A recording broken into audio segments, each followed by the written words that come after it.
Welcome to the newest episode of Beyond the Fame with Jason Fraley. I'm your host, Jason Fraley, picking the brains of the top filmmakers, musicians, and artists of our time. Justin Hayward of the Moody Blues performs at Ram's Head on stage tonight in Annapolis, Maryland. The progressive rock icon joined me and colleague Dave Preston for a pair of conversations, first in 2016. Thanks so much for taking the time to join us, sir. Oh, great pleasure. Nice to talk to you, Jason and Dave. Yeah, nice to talk to you. I'm doing things from most of the albums, down through the years. I hope there's something there for everybody. I got some new music. I got a completely new song and put some new songs, different songs into the set as well. I hope there's something there for everybody. I think so. Anybody who likes this music. Justin, I got to ask you about Nights in White Satin. I heard in an interview that it was about bed sheets, and I guess who could have thought a song about sheets would become such a standard? Well, I wish I could say the whole song was about sheets. But, I think it was I was 19 years old, and it was the thoughts of a 19-year-old boy I was at the end of one big love affair at the beginning of another. And that was pretty important in my life. But also a girl had given me some white satin, another girlfriend had given me some white satin sheets, and terribly romantic, but a bit impractical.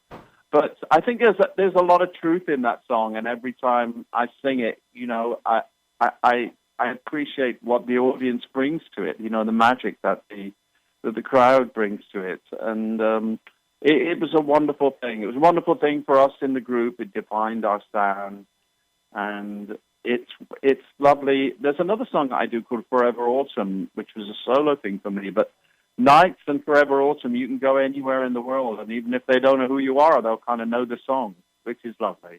Yeah, and I know during the band's heyday, you had, at least 4 of you guys writing different songs. What's sort of, I guess, the best part, and then also the challenges of having so many creative engines all firing at the same time? Well, there was a lot of testosterone flying around in the early days. I came to the group as a songwriter, and Mike Prinder was also writing songs, and he was the one who brought me to the group. And I think he thought that we should try and get our own songs into the group, because originally it was a rhythm and blues group. But I think it worked out well for us. It gave us an identity, and we were very lucky to be with a label in London Records and Decca that didn't have an A&R guy standing over us, telling us what to do and insisting that we make hit singles.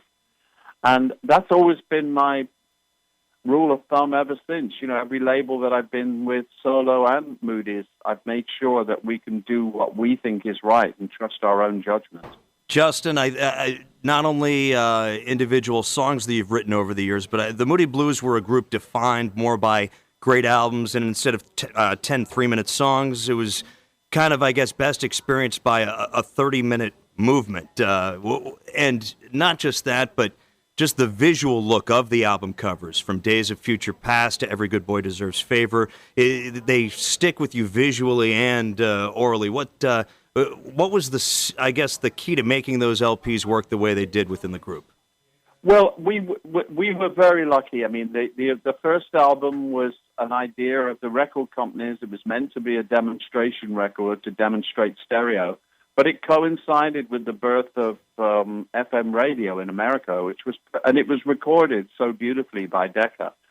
After that, I think we realized that we wanted to make it a whole kind of audio-visual experience, and the sleeves were very important to us. The whole design of it, the whole look of it, and it was a complete kind of follow-through, really.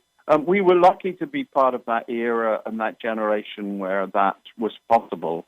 I think for young boys and girls now, they got one shot. They give you a song, and you got to grab it straight away. Otherwise, they don't get many second chances. Also, we were a great live band, and that's always been the thing that stood us in good stead. And so that's why I'm out here now. I enjoy it on the road. I enjoy presenting these songs. And if you can create a little magic in a room, I think that'll make all the difference in the world. Justin, I've seen you guys live, but when you're with Graham and John Lodge nowadays, there seems to still be this incredible musical kinship between you and John. You guys joined the band together. You did the Blue Jays album together as well. What's it like to have a running mate like that all these years later? I think it's the three of us. I wouldn't say there's any two. I think Graham is a big important part now, and he's a wise kind of head. And for me, it was Mike Pinder who brought me to the group. I think we're with the three guys now who really like to do it on stage. That's the thing with myself and Graham and John. We want to. It's a big catalog. We want to rediscover that catalog. So we're lucky to have each other, and we're enjoying it. It's a real pleasure for us. We're very lucky. Two more questions. First, we can't leave Ray Thomas out of this. Not only the snazziest dresser, I think, with the group back in the day, but also the best dancer on stage, bar none. Okay. That's funny, yeah. No, there's this video from Color Me Pop. You guys are singing Ride My Seesaw, and he doesn't have an instrument to play, so he's snapping and jazzing and doing whatever you do when you don't have an instrument. Okay. It's great. It's awesome. We got a kick out watching that video. Anyway, all right, final question. They just had the Rock Hall a couple weeks ago. Great bands get in, Cheap Trick, Chicago, NWA, and Steve Miller and some others. But there's a lot of people clamoring for you guys to be included. What are your thoughts on that one? Well, I live in Europe, so that it's kind of annoying for European people that the Americans think they've got that they should have the Rock and Roll Hall of Fame. It should be a kind of world thing. Right. But I know that it impacts the Moody's fans and people who love the music very much, and that they want it to happen so bad. I think it's going to be tough for the people who do the Rock and Roll Hall of Fame now, because that all the groups they've kept out for so long, it would be like an admission of guilt if they let them in now. Right. I kind of feel they should have closed the door after the Eagles anyway. So, Thanks so much for joining us with your time. It's great. Lovely talking to you guys. All the best. Thank you, sir. Cheers. We spoke to Hayward again in 2018 after the band was inducted into the Rock and Roll Hall of Fame. You're on solo tour here after being on tour with the Moody Blues last summer, and of course, big year with Rock Hall and everything too. But what sort of freedom do you feel doing these solo tours as opposed to the band? I'm able to do a lot of songs that I was never able to do with the band, deeper kind of album cuts that Moody Blues fans will know. Of course, I'm able to do solo things, and I get to do Forever Autumn. That was a big hit for me, and and I do the hits with that I had with the Moody's, so that's great as well. But I think I'm playing these songs. I'm really rediscovering these songs for the first time. Like I said, I've not played most of this set. I've never played on stage before, either because they didn't work or just because there was other things, that were in a Moody set, and it's a real joy for me. I hope there's something there for everybody. I think so. And I tell the stories behind the songs and what was happening 60s, 70s, 80s, 90s, that kind of stuff. You remember that far back? I know I was there in the 60s. I've seen the pictures and I'm in them. But my mind was just elsewhere, chemically and emotionally sometimes. Justin, Nights in White Satin remains a standard over 50 years later. At what point did you have any idea that it would be more than just the group's next single? Because every song just begins with you putting pen down on paper. At what point did you realize it would be something special that it's become? It took a few years. Of course, it wasn't the single that was released in America at the time. It was Tuesday Afternoon. Thankfully, because Tuesday Afternoon became a great kind of radio hit, because I think Tuesday fitted the radio format at the time better. But Nights was a very long, slow kind of thing. It had some success for other people, actually, after we'd recorded it. And most notably in France, where France and Italy, where other people's versions of it were hits. But it slowly kind of caught on and just stayed around for ages. And in 1973, we had an album out, I think it was called Seven Sojourn, and the record company were desperately trying to sell that record and suppress Nights. And the more they tried to suppress it, the more it just got bigger. And DJs started playing it and getting hold of it, and that's when it finally reached the top of the charts. Right when the record company didn't want it to, It's a curious thing. But it's always from the heart. And Mike Pinder and his mellotron contribution, and his arrangement can never be underestimated. And I just had the two verses. I came home from a gig one night, wrote the two verses, but it was Mike with his mellotron that made the sound of it happen. Now, Nights in White Satin, obviously probably the most iconic, but there were a bunch. Wildest Dreams, Forever Autumn, Tuesday Afternoon. But I'm sure you're asked about all those so many times. Is there a song that you wish you were asked more about? Like a hidden gem that in your own mind you were like, that's one of my best damn ones, and no one asked me about it. There was a song called Watching and Waiting. I actually do it in my solo set, but we've never done it with the Moody's.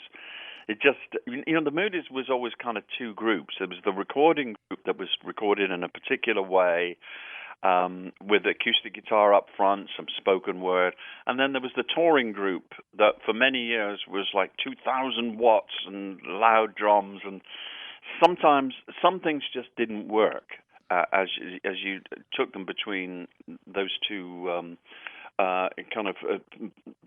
shades and personalities.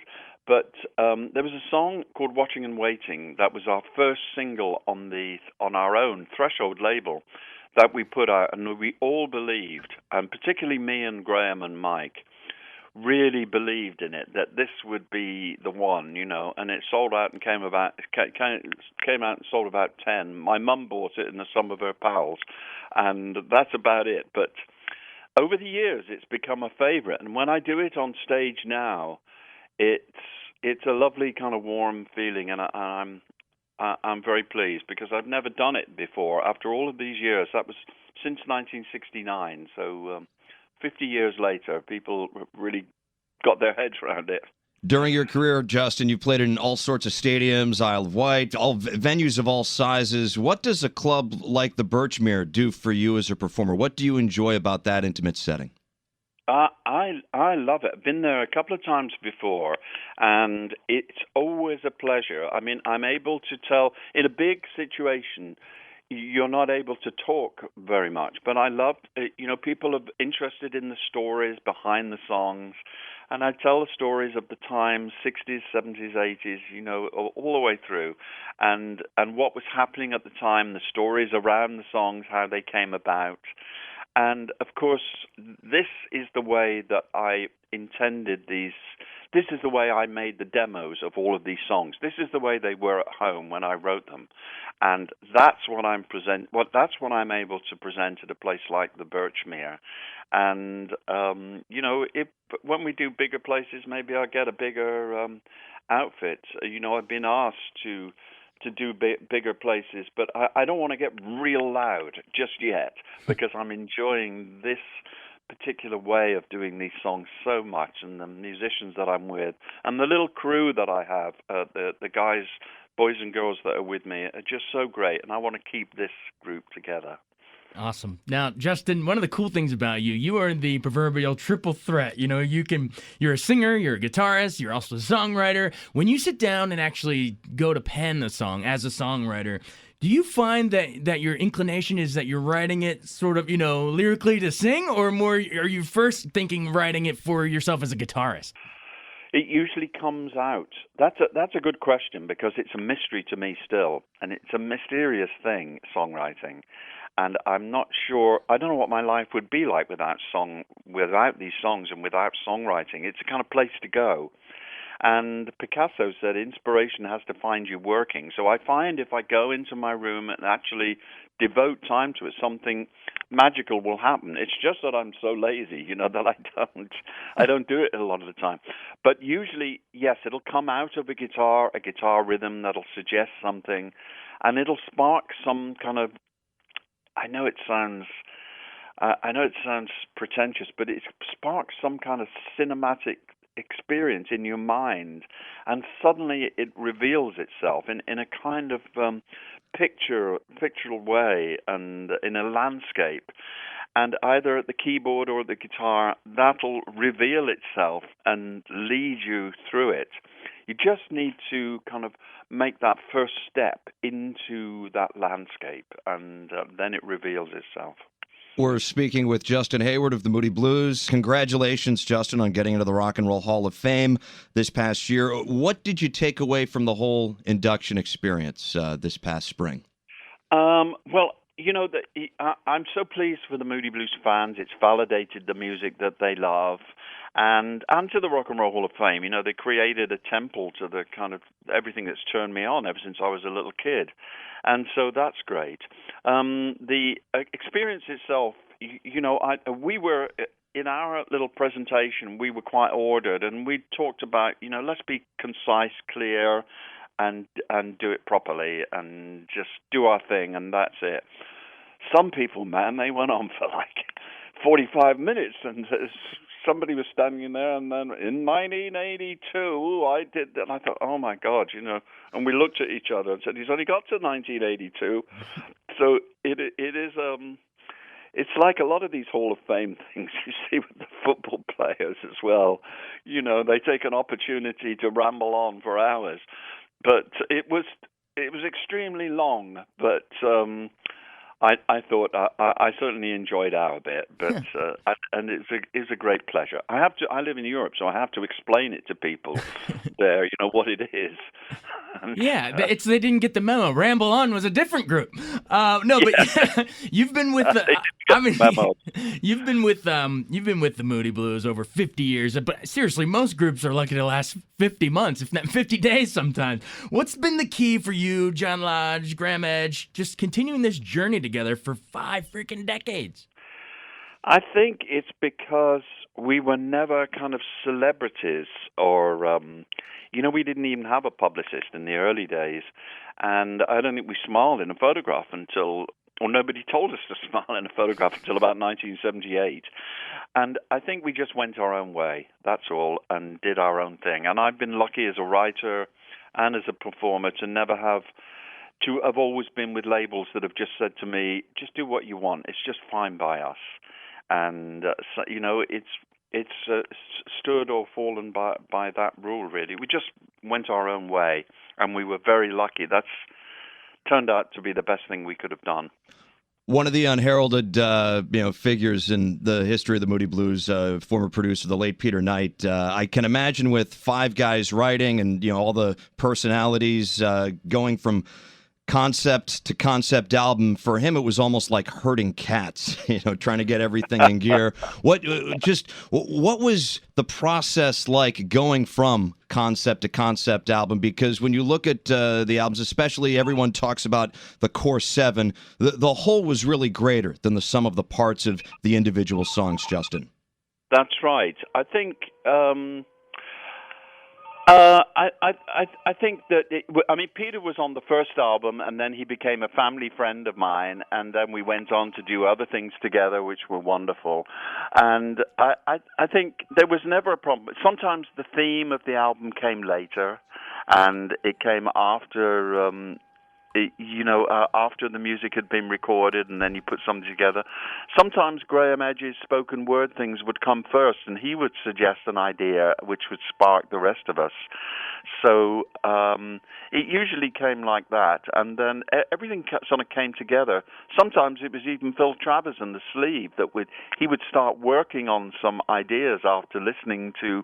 He would listen to my demos and stuff like that, and then he would start working on something, and sometimes his sleeve would spark it. It was an interesting process. It was never the same twice. But I do say that Graham and his spoken word things had a lot to do with it. Awesome. Well, you've been more than generous with your time. Thanks so much for joining us, Justin.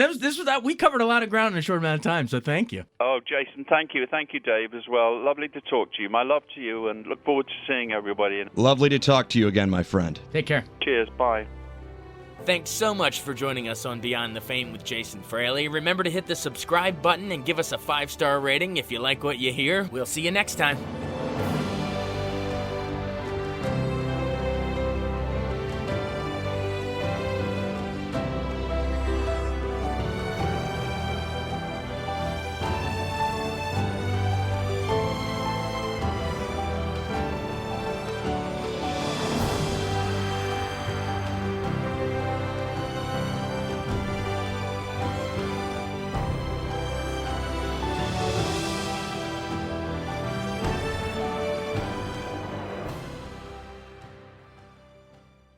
I wanted to take a second to tell you about an app I really enjoy. Living in the DC area is great, and Podcast DC gathers all of the local shows that I like all in one local app. Health, sports, local news, politics, and so much more. Podcast DC is the new local app with hundreds of DC area podcasts to choose from. I can earn exciting rewards just for listening and share the podcasts I love instantly. Available in the App Store or in Google Play, listen local with Podcast DC.